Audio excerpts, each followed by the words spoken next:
One name you guys are going to be hearing a lot about over the next month and a half. If you don't already know who it is, get out from underneath your pillow. Come out from your caves.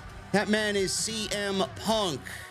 A month and a half, we will be going into Chicago for Survivor Series, and the going rumor right now is that CM Punk will debut with the WWE, or return, I should say, with the WWE at Survivor Series in Chicago. A lot of online fan speculation, a lot of fans fantasizing about what could be with CM Punk returning to WWE in his hometown at Survivor Series.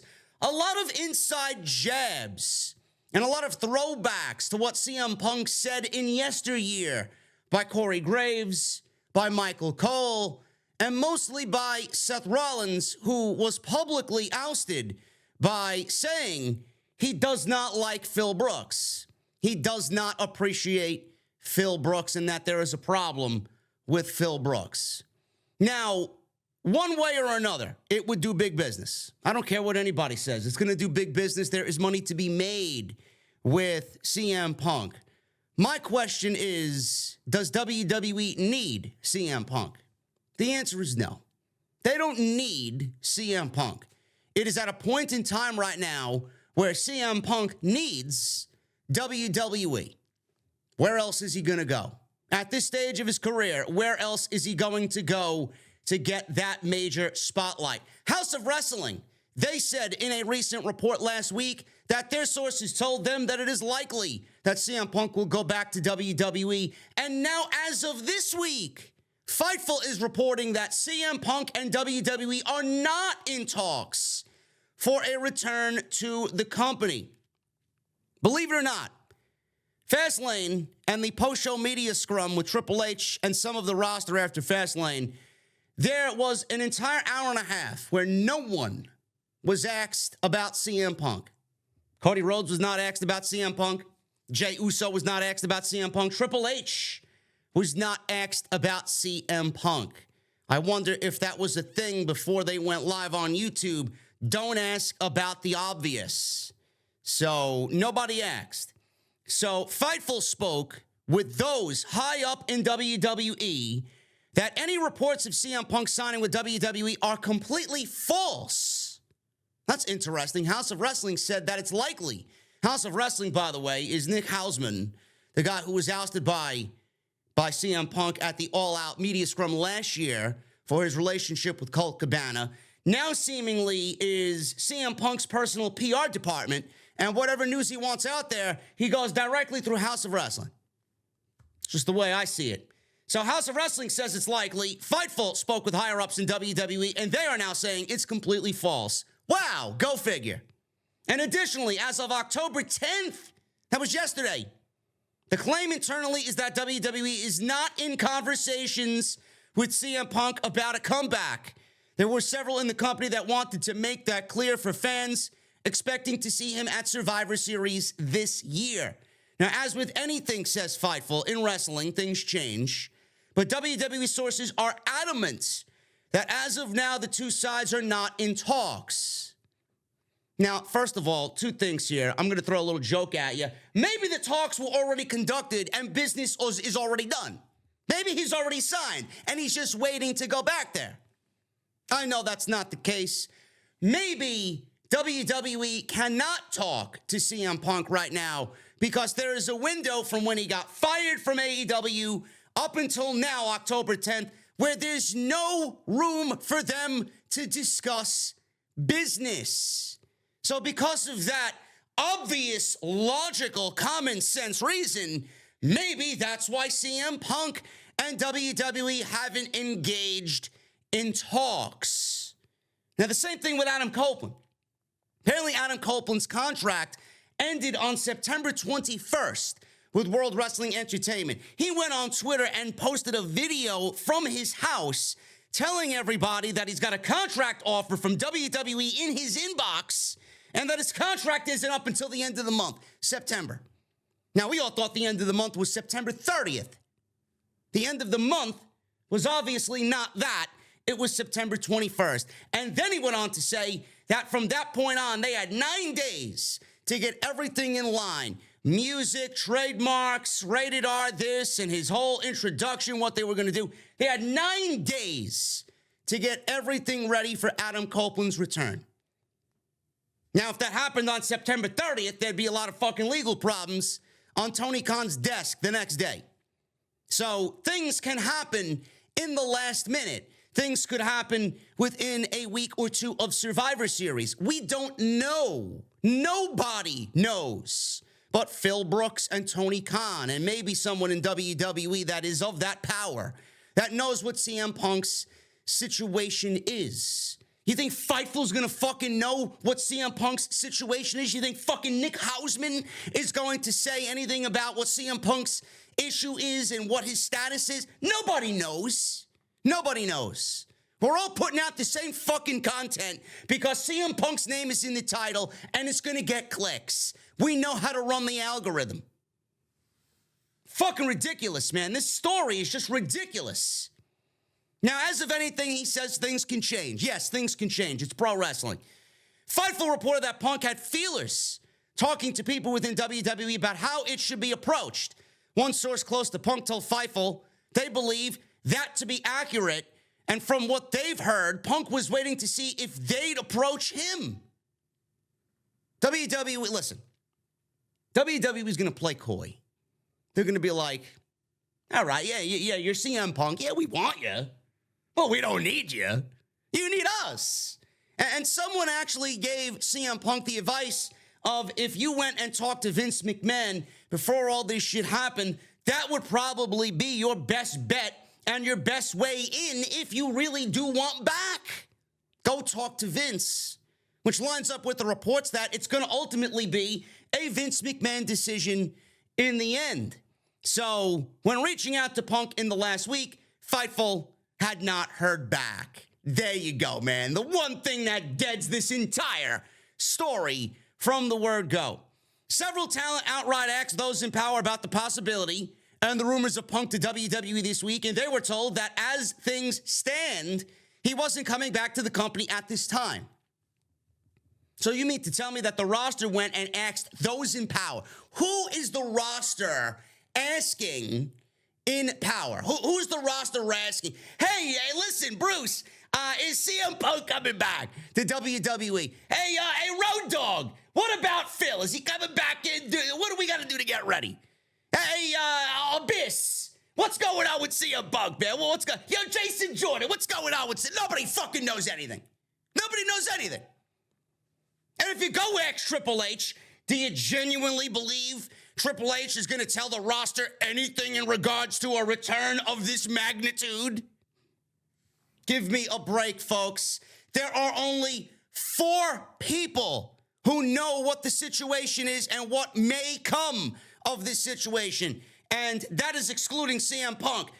Triple H, Nick Khan, Vince McMahon, and Ari Emmanuel. So if the roster didn't go and ask any of those people, how the fuck do you think who they asked is gonna know what the answer is? Ridiculous. Absolutely ridiculous. None of these people know anything. None of them will know anything. Do you want to know when they'll know? When Cult of Personality hits at the fucking arena in Chicago at Survivor Series. That's when they'll know. Up until then, no one is going to know, unless you know Phil Brooks personally and he wants to fucking tell you because he trusts you. Now, for those asking, we did press sources on the numerous teases, says Fightful, or things that could be perceived as CM Punk teases. The higher up and a top WWE talent said that they are sure that most of them are not cleared beforehand and might be wrestlers doing it themselves, with the WWE talent saying they might even be doing it to get under CM Punk's skin. You're free as a reader to not believe that, says Sapp. To reiterate, these are claims within WWE, include by higher-ups as far as the chain as things go. Plans change, negotiations happen, etc., etc. Now, I can honestly see the talent doing it to get under CM Punk's skin, but why would Michael Cole want to get under CM Punk's skin? What does that do for Michael Cole? How does that benefit Michael Cole? Why the fuck does Michael Cole want to lower himself to get under CM Punk's skin. Who gives a shit? If you're Michael Cole. What about Corey Graves? Who gives a shit? What about Seth Rollins? Who gives a shit? Why would you do it to get under his skin? Oh, hey, yeah, look, Phil, I got a job. Everybody that doesn't like you knew this would happen, and we're going to throw it back in your face. Hey, look, I'm the world champion. I got a job. You don't. I didn't get fired. You did. What benefit does that serve to Seth Rollins? I don't get it. And it's only those three. It's only those three. So I can't believe it, but at the same time, it would be fucking childish of them to go and behave like that. Now, they may know something that we don't. They may be sending smoke signals from their end. Hey, we'll do these little under-the-radar fucking one-liners that have to do with CM Punk, but maybe not. We'll let the fans fucking will it into existence. It may be their cry, their smoke signal to get the fans to react as they do on social media. So when WWE looks at this, they maybe gauge, hey, maybe this is a good business move to bring him in, even though he's got the fucking problems coming over from AEW. WWE, they would not ignore all of the, I would say, the interest online, if there is enough of it, to bring CM Punk back into WWE. I don't know why this is a story. I really don't. I thought it was ridiculous when I read it. Now, who the fuck knows? You're not going to know. Why would a dirt sheet know that CM Punk is not in talks with WWE? How the fuck do you know? Nobody in the company knows. There's only 4 people that know, and none of them are Meltzer, Sean Ross Sapp, Mike Johnson, and Nick Houseman. It's unbelievable how you fucking people fall for this bullshit, and then they want to put it behind a fucking paywall. It's unbelievable. Nobody knows anything. Why? If nobody knows anything, why would Sapp and Fightful or Nick Houseman know anything about CM Punk? I don't understand it. It just doesn't make any sense to me. We'll find out at Survivor Series, but this is just the tip of the iceberg with this story. You're going to hear a lot more of CM Punk in the coming weeks as we build closer to Survivor Series.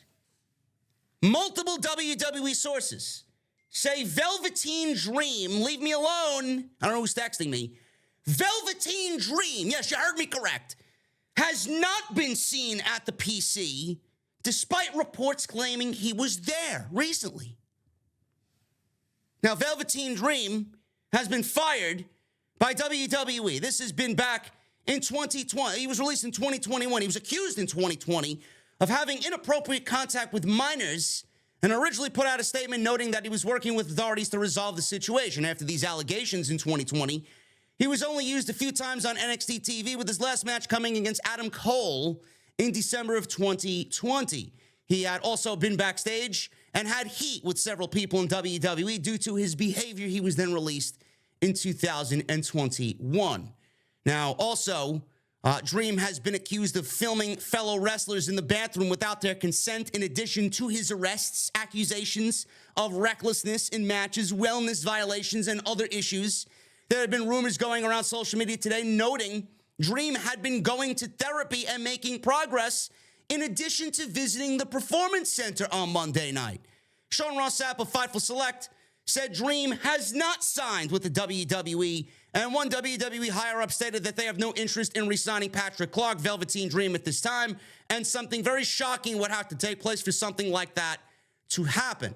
Fightful spoke with a dozen sources at the Performance Center who went on record noting they haven't heard back, or they haven't heard from him, rather, let alone seen him there, and would be surprised to see WWE bring him back in any capacity.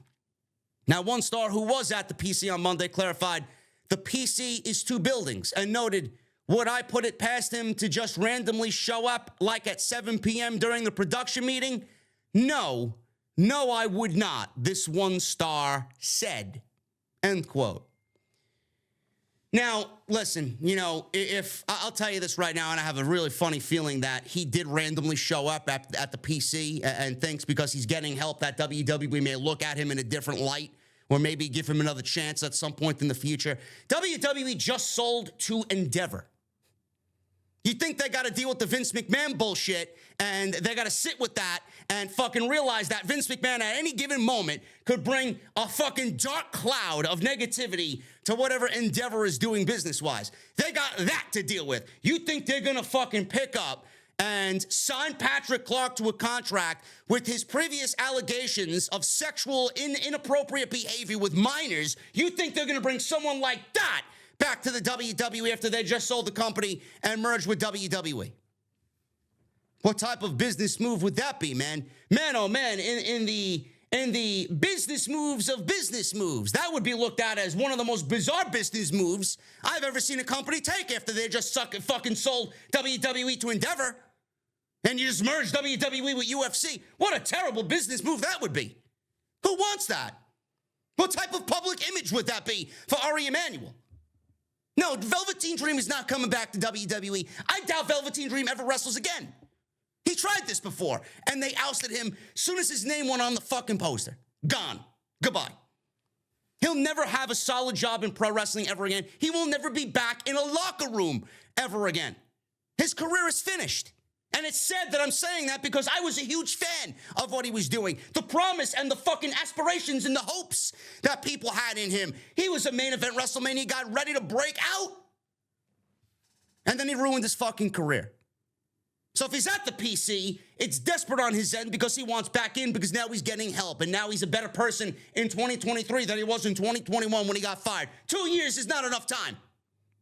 2 years is not enough time. 20 years is not going to be enough time. It doesn't matter. He's not going to be back in a locker room no matter what. They would be fucking crazy, even though reports did say that WWE conducted their own investigations and they found nothing, which is a little bizarre.